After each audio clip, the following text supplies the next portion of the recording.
Hai, perkenalkan saya Adisti Mayalumi dari SMA Negeri 1 Bengkayang. Pada video kali ini saya akan membahas soal OSN Astronomi tingkat Kokap atau OSK tahun 2008. Pertanyaan yang pertama dari nomor 1. Bintang deret utama bisa tetap stabil dan tidak mengalami keruntuhan gravitasi karena ditahan oleh A. Tekanan termal dari reaksi fusi yang terjadi di pusatnya. B. Tekanan elektron. C. Tekanan elektron tergenerasi. D. Tekanan neutron terdegenerasi. Dan E. Tekanan gravitasi. Pembahasannya adalah bintang deret utama atau main sequence stars mencapai kestabilan karena adanya keseimbangan antara gaya tarik gravitasi yang mengarah ke dalam pusat masanya dengan tekanan panas hasil reaksi nuklir fusi atau penggabungan yang mengarah keluar. Gaya tarik gravitasi ini dapat mengerutkan atau meruntuhkan badan bintang sedemikian sehingga jejarinya mengecil. Demikian juga sebaliknya, tekanan atau ledakan hasil reaksi nuklir fusi dapat melontarkan massa bintang keluar atau membuat badannya mengembang dan membesar. Keseimbangan antara kedua gaya inilah yang menyebabkan bintang tersebut seimbang dan stabil dengan bentuk yang cenderung bulat seperti bola. Keadaan ini disebut setimbang hidrostatis. Dan maka jawabannya adalah A. Pertanyaan selanjutnya dari nomor 18. Terasa lebih dingin pada saat musim dingin daripada saat musim panas dikarenakan dua hal. Pertama, lamanya penyinaran matahari lebih pendek, dan yang kedua adalah A. Bumi merotasi lebih cepat pada musim panas. B. Matahari berada lebih jauh dari bumi saat musim dingin. C. Muka matahari yang lebih dingin menghadap ke bumi. D. Sinar matahari mencapai bumi pada sudut yang lebih kecil. Dan E. Sinar matahari mencapai bumi pada sudut yang lebih besar. Maka pembahasannya adalah hal-hal yang berpengaruh terhadap suhu permukaan bumi adalah yang pertama, lama penyinaran matahari. Semakin lama waktu penyinaran, maka semakin tinggi suhu permukaan bumi. Demikian pula sebaliknya. Yang kedua, sudut penyinaran matahari atau elevasi matahari. Semakin tinggi sudut penyinaran atau elevasi semakin besar mendekati 90 derajat, maka semakin tinggi suhu permukaan bumi. Demikian juga sebaliknya. Maka jawaban yang tepat adalah D. Pertanyaan selanjutnya yaitu dari nomor 19. Hanya satu dari tahun-tahun berikut adalah tahun kabisat, yaitu A. 1902, B. 1966, C. 1976, dan D. 1986, dan E. 2100.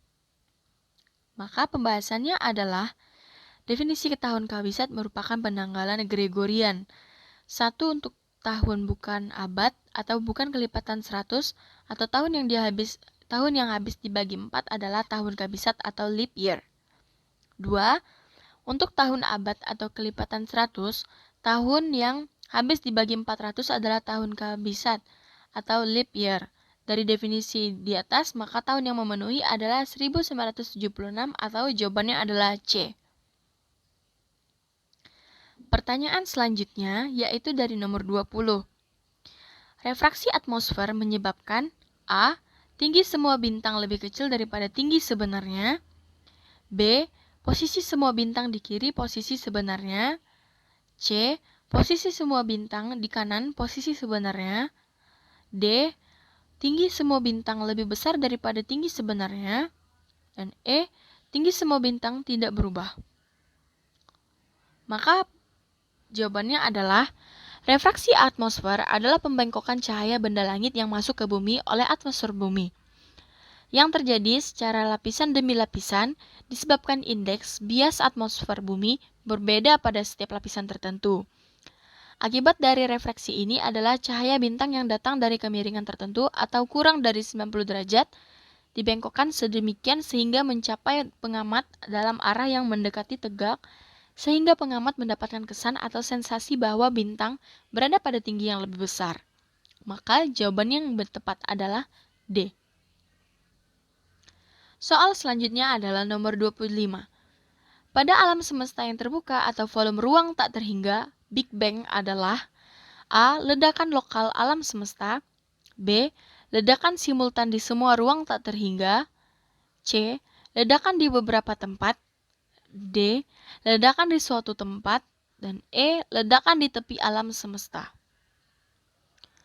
Maka pembahasannya adalah istilah Big Bang yang bermakna ledakan besar adalah suatu teori mengenai terbentuknya alam semesta yang menyatakan bahwa awal mula dari alam semesta adalah sebuah titik yang mengalami ledakan besar dan terus mengembang.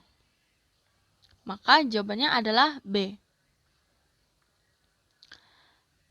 Pertanyaan nomor 26. Indikator bahwa alam semesta mengembang adalah A. Adanya redshift pada ekstragalaksi, B. Adanya redshift pada blue shift pada galaksi lokal, C. Adanya fenomena redshift di semua titik ruang di alam semesta, D. Adanya ruang dan waktu yang mengembang secara relativistik, E. Adanya fenomena redshift dan blue shift di semua titik ruang di alam semesta.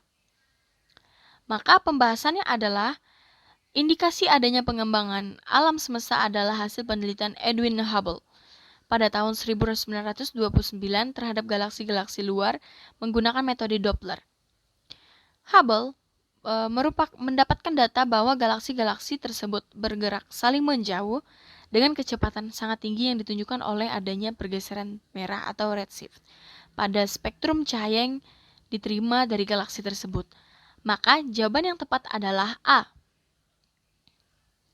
Baiklah, sekian dari video kali ini. Saya ucapkan terima kasih. Maaf jika ada kesalahan kata. Jangan lupa like, komen, dan subscribe.